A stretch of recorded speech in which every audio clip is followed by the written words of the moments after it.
Bilog to ng partyan. Hindi ko maisip pa eh. Kasi kadami siya mga Importante, 50%.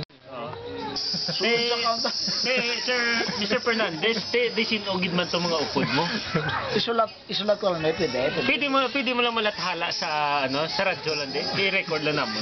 Ano ko mga beware, ano ko mga stasyon kay mga grade ko tanay sa mga pamilya ko blao sa mga Great na sana yan. Are kami subong sa Action Radio.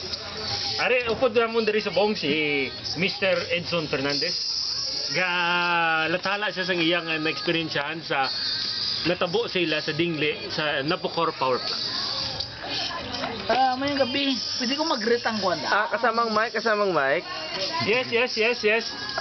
Amo ni isang skandal sa una, no? Nagkaladula itong mga gamit, no? Amo ni siya ang tawo. Sige. Are na siya. Pero pwede siya kapang tamyo, anay. Kaya ayun siya matamyo siya bago sa interview. Isa kong kuwan. Pwede man, Mr. Fernandez. Pwede mo man na isa-isaon sila itamyawon. Dali ang mama, kuwan ako eh, ako mga listahan lang, ibalik ko lang. Gamay lang. Gamay lang. Para ako mabalik lang ko kay para sa kuwan na. Sir. Rolling kita sumong rolling.